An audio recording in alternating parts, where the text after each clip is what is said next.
श्री स्वामी समर्थ. स्वागत आहे तुमचं माझ्या YouTube चॅनल मध्ये. आजचा दिवस तुम्हाला खूप छान सुख समाधानाचा आणि आनंदाचा जाऊ देत ही स्वामींच्या चरणी प्रार्थना करते आणि आज या नवीन व्हिडिओला सुरुवात करते. तर बघा मित्र मैत्रिणींनो, 15 जून वार सोमवार आणि या दिवशी आलेली आहे सोमवती अमावस्या. त्याचबरोबर अधिक मासाची या दिवशी समाप्ती देखील होणार आहे.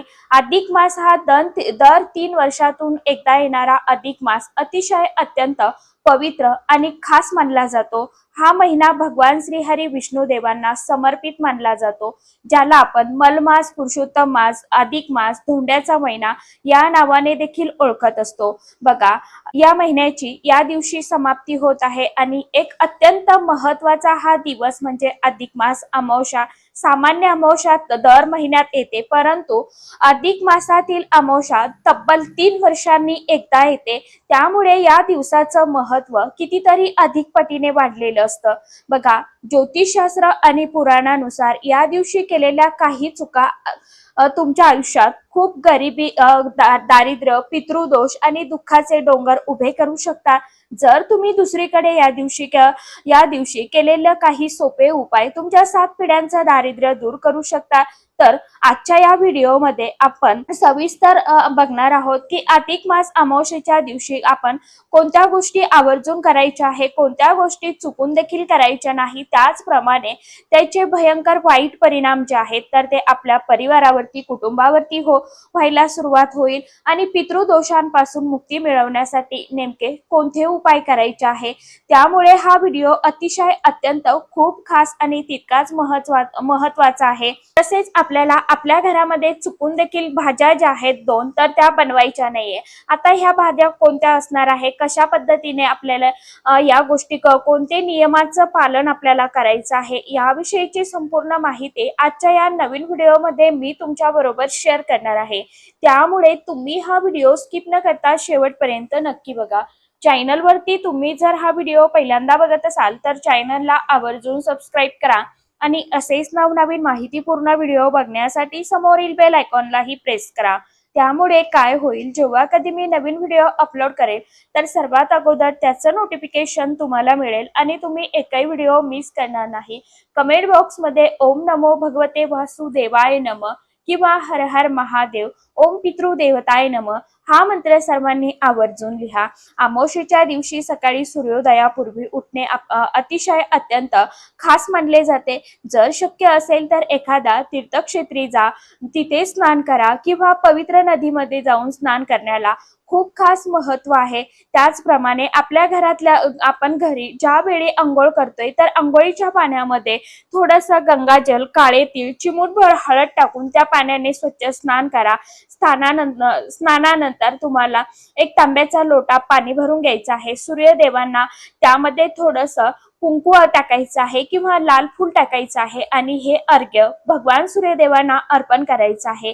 यामुळे काय होतं तर आत्मबळ वाढते आणि ग्रहाचे दोष दूर होतात. अधिक मास हा पितरांना तृप्त करण्यासाठी सर्वोत्तम मानला जातो. या दिवशी आपल्या पूर्वजांच्या नावाने तर्पण करणे, पिंडदान करावे किंवा निदान त्यांच्या नावाचा संकल्प सोडून ब्राह्मणांना किंवा गरजू व्यक्तींना भोजन द्यावं.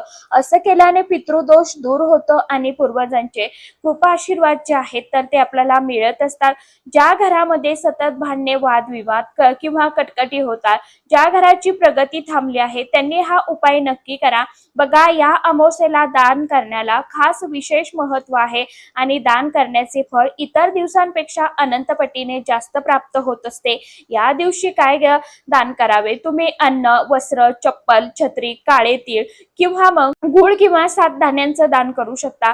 त्याचबरोबर गरजू लोकांना किंवा कुष्ठरोग्यांना मदत केल्याने शनी महाराजांचा प्रकोप शांत होतो.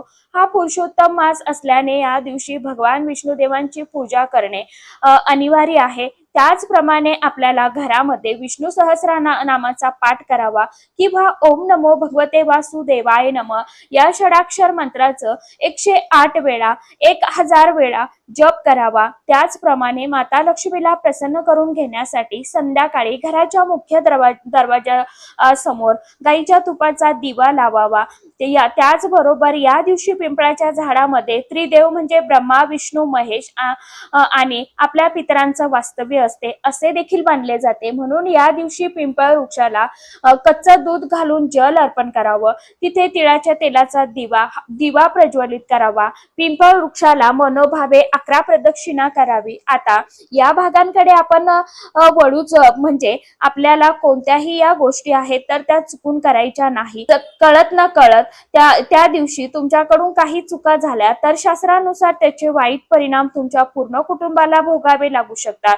यामध्ये अधिक मासाला चुकून घरामध्ये मांसाहार बनवू नका किंवा खाऊ नका। त्याचप्रमाणे मद्यपान किंवा कोणत्याही प्रकारच्या व्यसनापासून दूर राहा। हा दिवस अतिशय अत्यंत पवित्र आणि सात्विक असतो। या दिवशी घरात तामसिक अन्न शिजवल्याने नकारात्मक ऊर्जा वाढते आणि घरात गरिबी, दुःख, दरिद्र येते। या दिवशी कुणाचाही अपमान किंवा वादविवाद करणे, या दिवशी घरात किंवा घराबाहेर कुणाशीही वाद घालू नका। खास करून घरातील वृद्ध व्यक्ती आणि महिलांचा अपमान करू नका। तसेच ज्योतिषशास्त्रानुसार वृद्धांचे अपमान केल्याने पितर आपल्यावरती कोपतात आणि घरात पितृदोष जो आहे तर तो वाढत जातो, निर्माण होतो, ज्यामुळे वंशाची प्रगती थांबते। आयुष्यात अमावास्येच्या दिवशी आपल्या दारात आलेला कोणताही एखादा गरजू व्यक्ती असेल, भिकारी असेल तर किंवा मग अगदी गाय, कुत्रा असेल, यासारखे जे प्राणी आहेत तर हे पूर्वजांचं रूप घेऊन आले असू शकतात अशी देखील भावना आहे। आणि अशी त्यामुळे घरात आलेला कोणालाही उपाशी किंवा रिकाम्या हाताने पाठवू नका। त्यांना अन्न किंवा पाणी किंवा काहीतरी नक्की दान द्या। कुत्र्याला किंवा कावळ्याला भाकरी खायला देणे या दिवशी अतिशय अत्यंत शुभ मानले जाते। उशिरांपर्यंत झोपणे, नखे काढणे, केस कापणे अमावस्येच्या दिवशी चुकून देखील करू नये। त्याचबरोबर अमावस्येच्या दिवशी उशिरांपर्यंत झोपू नका, यामुळे शरीरामध्ये निगेटिव्ह ऊर्जा, नकारात्मक ऊर्जा येते। या दिवशी नखे, केस कापणे शास्त्रामध्ये पूर्णपणे वर्ज्य मानले आहे। असे केल्याने धनहानी होते आणि आरोग्यावरती वाईट परिणाम होतात। अमावस्या ही नकारात्मक शक्तीचा प्रभावाची रात्र मानली जाते। त्यातही अधिक मासाची अमावस्या आहे, त्यामुळे या दिवशी रात्रीच्या वेळी कोणत्याही निर्जन ठिकाणी, जंगलात, जुन्या पडक्या वाड्यात किंवा स्मशानाजवळ जाणे टाळावं।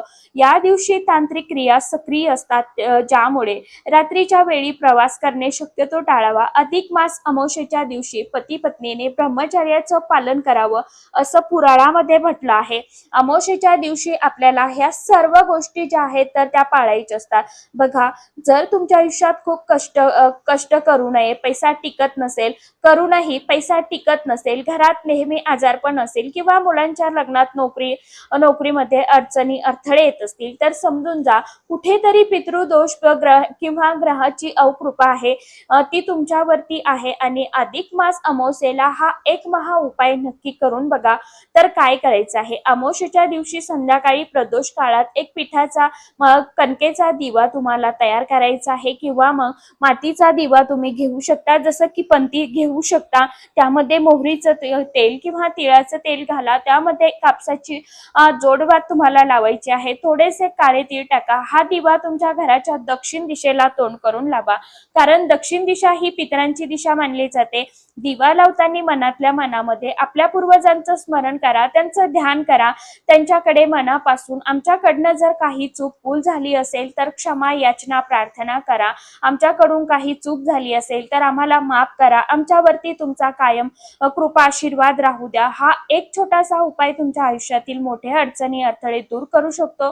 त्याचप्रमाणे पूर्वजांना आपण ज्या वेळेस हा दिवा जो आहे तर तो दान करतो, याच्या प्रकाशाने त्यांची पुढची जी वाटचाल आहे तर ती सुकर होते आणि ते आपल्याला कृपा आशीर्वाद जे आहेत तर ते प्रदान करत असतात आणि आपल्या मनातील ज्या काही छोट्या मोठ्या अधुऱ्या इच्छा आकांक्षा आहेत तर त्या सुद्धा पूर्ण करत असतात। असे या सर्व गोष्टी ज्या आहेत तर त्या आपल्याला या दिवशी पाळायच्या आहेत, काही गोष्टी आपल्याला टाळायच्या आहे। हा दिवस पूर्वजांना म्हणजेच पितरांना तृप्त करण्यासाठी अतिशय अत्यंत महत्वाचा आणि सर्वोत्तम मानला जातो। असं म्हटलं जातं की सोमवती अमावस्येला पितर पृथ्वीवरती भ्रमण करत असतात आणि पृथ्वी लोकांतून आपल्या वंशजांना आशीर्वाद देण्यासाठी ते पृथ्वी तलावरती येत असतात। या दिवशी आपल्याकडून खाण्यापिण्यात काही चुका झाल्या तर पितर जे आहेत तर ते नाराज होऊन उपाशीपोटी परत जातात, ज्याला आपण पितृदोष म्हणतो। तर बघा या त्या 3 गोष्टी ज्या आपल्याला कोणत्याही परिस्थितीत खायच्या नाहीये। आता बघा पहिली आणि सर्वात महत्वाची गोष्ट म्हणजे मांसाहार आणि मद्यपान। अनेक लोकांना वाटतं की सोमवार आहे आम्ही चिकन मटन खाणार नाही, पण काही लोक रविवारी रात्री उरलेलं अन्न सोमवारी खातात किंवा अंडी खातात। परंतु लक्षात ठेवा 14 जूनला रात्रीच अमावस्या सुरू होत आहे आणि 15 जून पर्यंत अमावस्या असणार आहे। तुमच्या घरात मांसाहार शिजलाही नाही पाहिजे आणि खाल्लाही नाही पाहिजे। अमावस्येच्या दिवशी विश्वातील नकारात्मक ऊर्जा खूप सक्रिय असते। अशा वेळी मांसाहार केल्याने शरीरातील सात्विकता कमी होते, नष्ट होते आणि त्या नकारात्मक शक्तीचा प्रभाव तुमच्या मनावरती बुद्धीवरती पडत असतो। यामुळे घरात विनाकारण भांडणे होतात, पैशाची उणीव चणचण भासते आणि शनी महाराज त्याचबरोबर राहू केतूचा अशुभ प्रभाव वाढतो। म्हणून या दिवशी पूर्णपणे शाकाहारी आणि सात्विक अन्न जे आहे तर ते ग्रहण करावं। दुसरी गोष्ट म्हणजे कांदा लसण आणि शिळी अन्न। आता तुम्ही म्हणाल आम्ही तर शाकाहारी आहोत मग आम्हाला काय धोका, परंतु बघा मित्रमैत्रिणींनो कांदा आणि लसण यांना देखील तामसिक आहार मानला जातो, कारण त्याची उत्पत्ती राहू केतूच्या अमृताच्या थेंबापासून झाली आहे। अधिक मासाच्या सोमवती अमावस्येला जर तुम्ही पितरांच्या नावाने काही स्वयंपाक करत असाल किंवा घरामध्ये जेवण बनवत असाल तर त्यात कांदा आणि लसणाचा वापर चुकून देखील करू नका। या दिवशी साधे बिना लसणाचे कांदा लसणाचे जेवण बनवा। त्याचप्रमाणे आदल्या दिवशीचं किंवा काही तास आधीचं शिळ्या अन्नांना या दिवशी खाणं टाळावं। तिसरं म्हणजे मसूर डाळ आणि कडू किंवा तीव्र चवीच्या गोष्टी। आता तिसरी गोष्ट जी अनेकांना माहित नसते ती म्हणजे मसूर डाळ। आपल्या हिंदू धर्मात कोणत्याही पवित्र पूजेच्या किंवा उपवासाच्या दिवशी मसूर डाळ खाणे पूर्णपणे वर्ज्य मानले जाते, कारण त्याचा संबंध मंगळ ग्रहाशी आणि रक्ताशी जोडला गेला आहे। अमावस्येला मसूर डाळ खाल्ल्याने मनामध्ये राग चिडचिड वाढते। या दिवशी अति प्रमाणात तिखट कडू किंवा आंबट गोष्टी खाणं टाळावे। उदाहरणार्थ जसं की आंबट दही असेल, लिंबू असेल, आंब्याचं लोणचं असेल। या दिवशी जेवढी चव साधी आणि सात्विक असेल तेवढेच तुमचे मन शांत राहील आणि तुम्हालाही पुण्याचा लाभ होईल। आता मग आपण पाहिले आहे की काय खाऊ नये, पण या दिवशी काय खावं ज्यामुळे घरामध्ये आपल्या सुख शांती समृद्धी येईल आणि पितर प्रसन्न होतील। सोमवती अमावस्येला गाईच्या दुधापासून बनवलेले तांदूळाची खीर, मखाण्याची खीर, साबुदाण्याची खीर बनवणे अतिशय अत्यंत शुभ मानले जाते। पांढरा रंग हा चंद्राचा आणि सोमवारचा आहे। या दिवशी विना कांदा लसणाची भाजी करावी किंवा खीरपुरी बनवावी। सर्वात आधी त्याचा भोग भगवान विष्णुदेव आणि देवादिदेव महादेवांना चढवावा म्हणजेच अर्पण करावा। त्याचप्रमाणे पितरांसाठी कागदावरती गोघ्रास जो आहे तर तो तुम्ही देऊ शकता।